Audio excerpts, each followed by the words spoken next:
Hello दोस्तों, स्वागत है आपका वेक्टर टॉपिक के लेक्चर 8 में।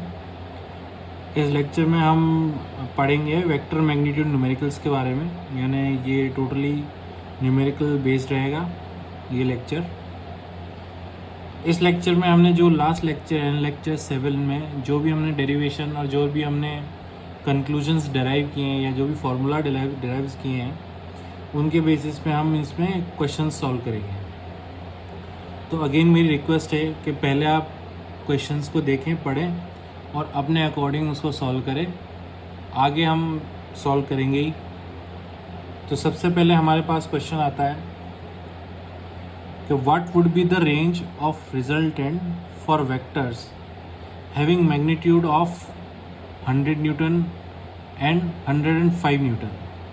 तो बेसिकली इस क्वेश्चन में पूछा गया है कि हमारे पास जो रिजल्टेंट है, यानी ये दो वेक्टर्स दे रखे हैं, दो वेक्टर्स का मैग्नीट्यूड दे रखा है 100 न्यूटन और 105 Newton.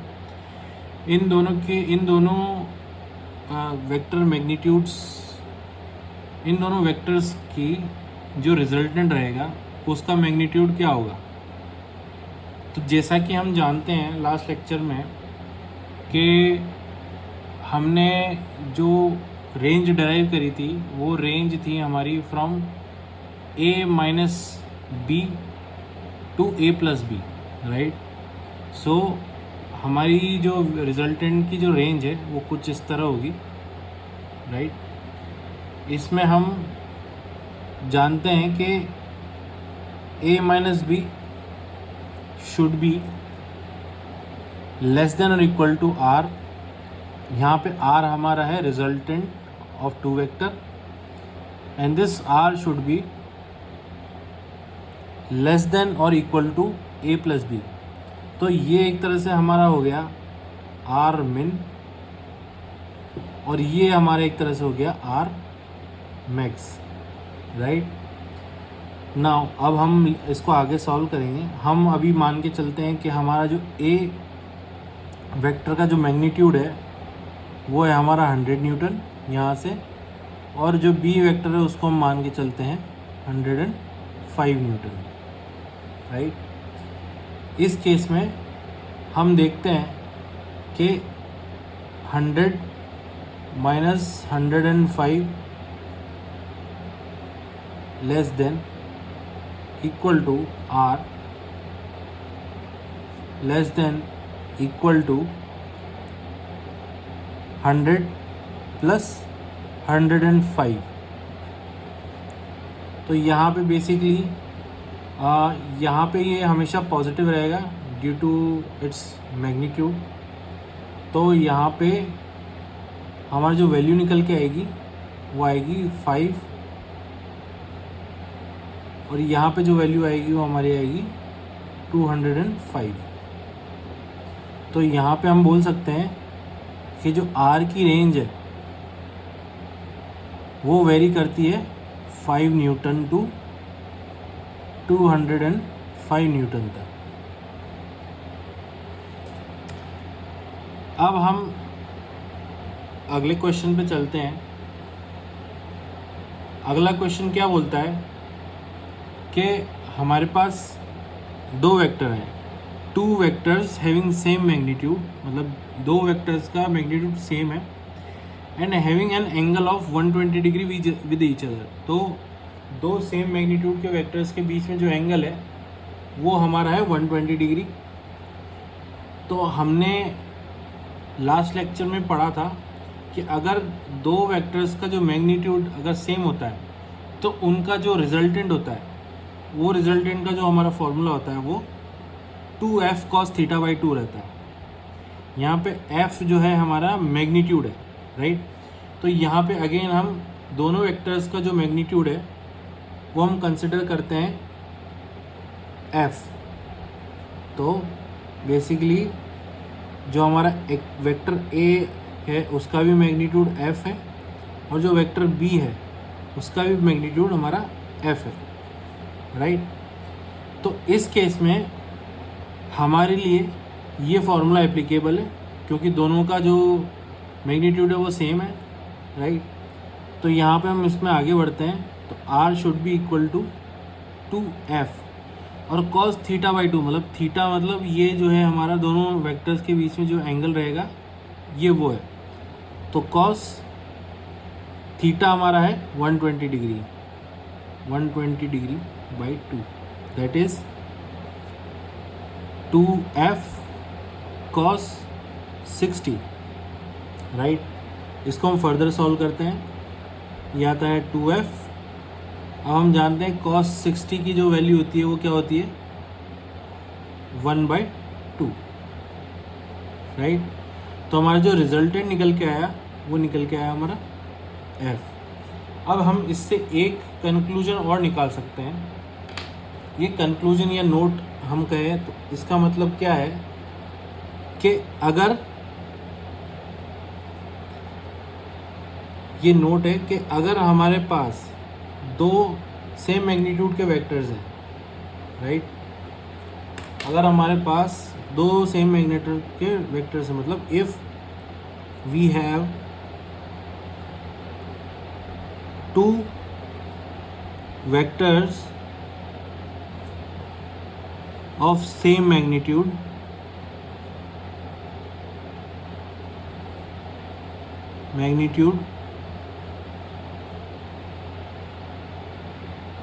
and angle between them is 120 degree, right, then we can say the resultant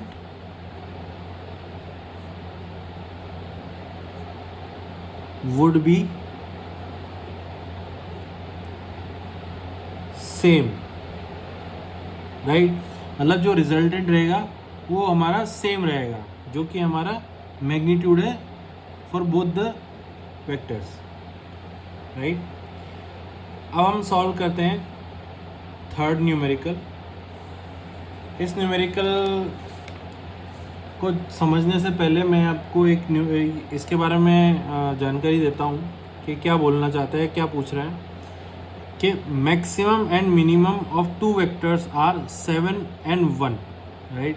यानी मैक्सिमम बोले तो a प्लस बी, और जो मिनिमम है, मिनिमम बोले तो a माइनस बी, राइट। तो इन दोनों के बीच, इन दोनों की जो वैल्यू दे रखी है हमारी, वो हमारी दे रखी है 7 and 1।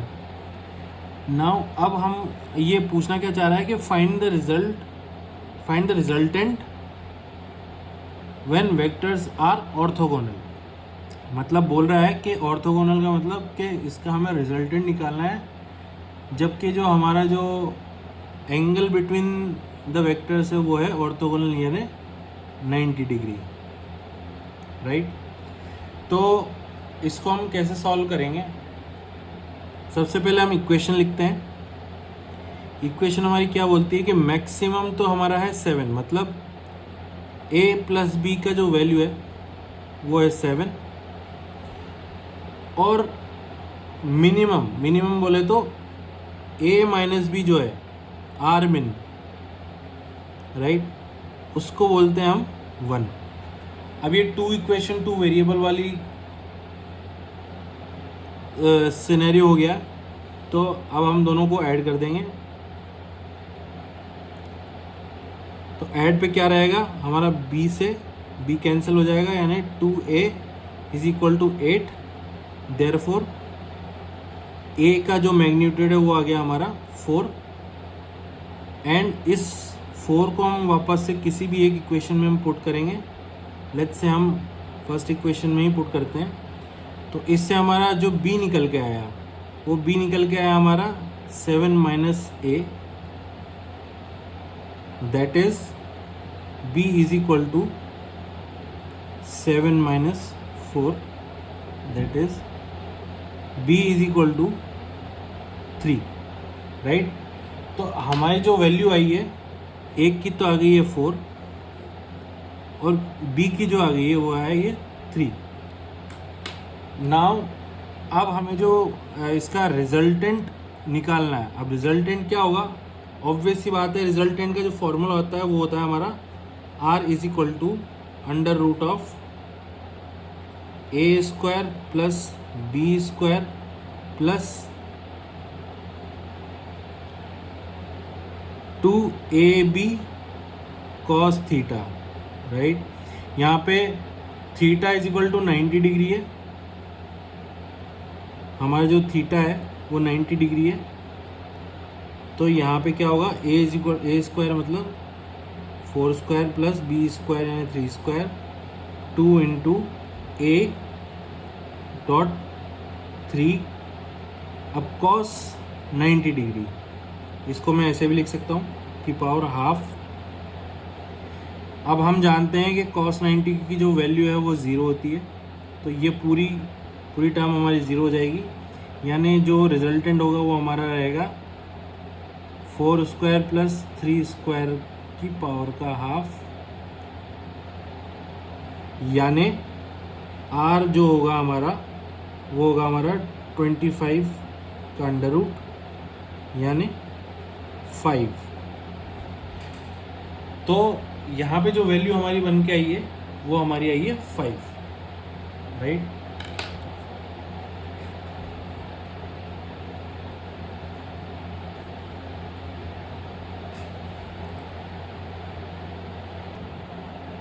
हमारा फोर्थ न्यूमेरिकल क्या बोलता है कि sum of magnitude of vectors is 30 and the value of resultant is 10√3।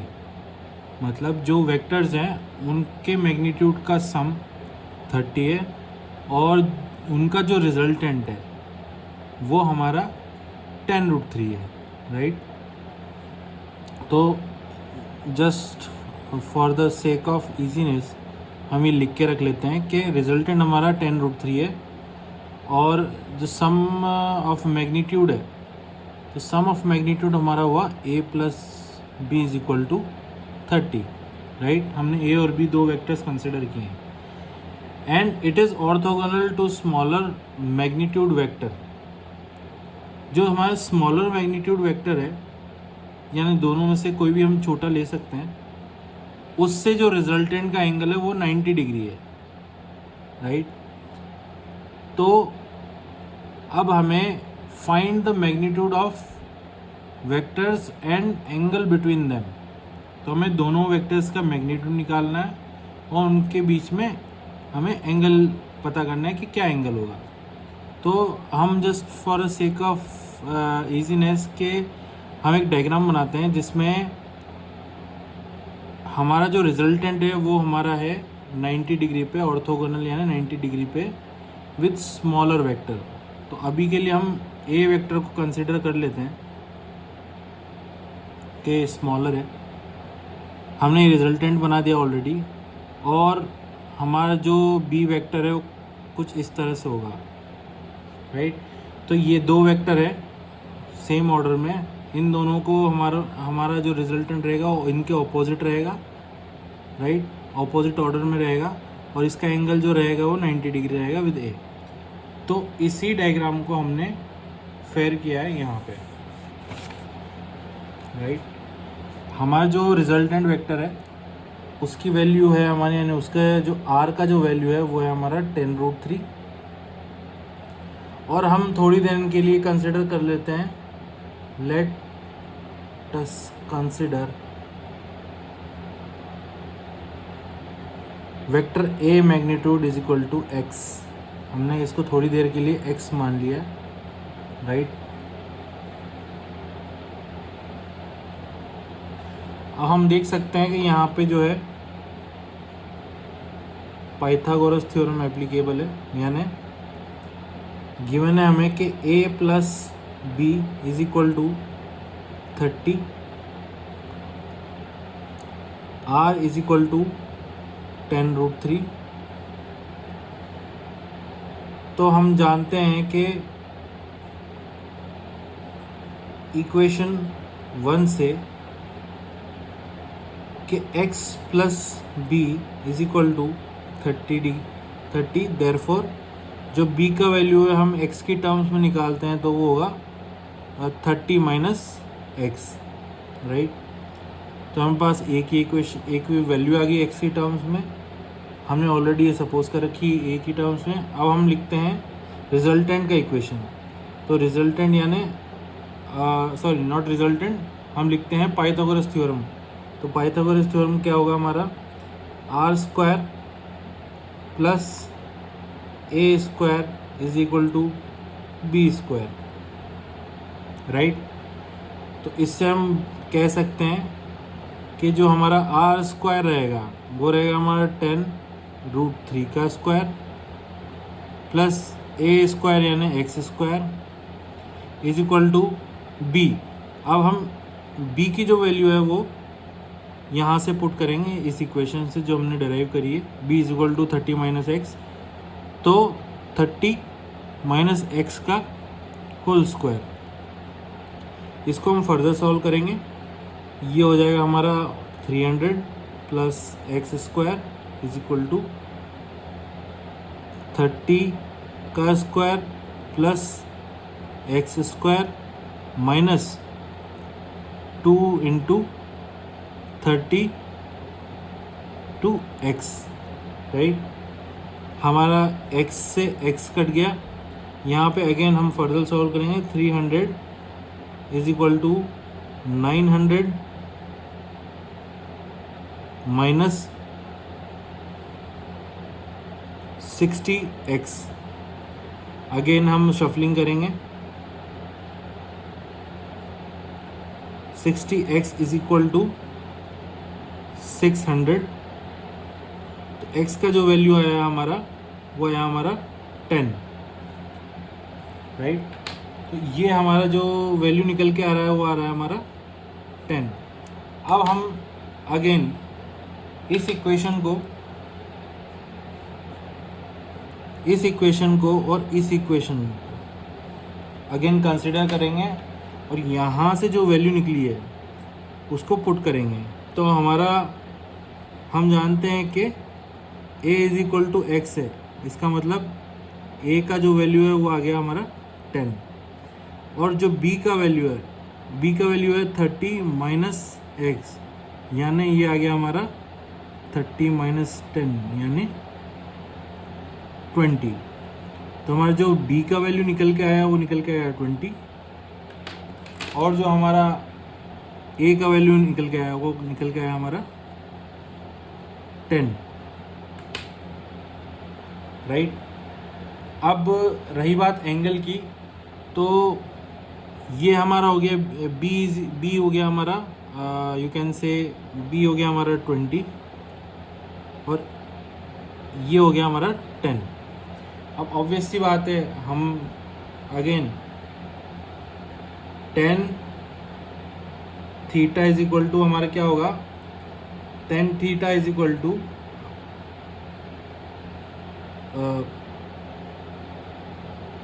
P by B, perpendicular यानी हमारा परपेंडिकुलर जो हुआ वो हुआ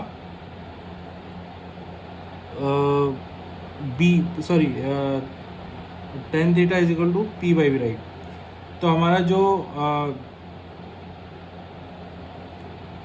परपेंडिकुलर हुआ वो हुआ हमारा √3, tan√3, और जो हमारा b हुआ बेस हुआ हमारा x यानी 10। तो tan थीटा की जो वैल्यू आई वो आई हमारी √3,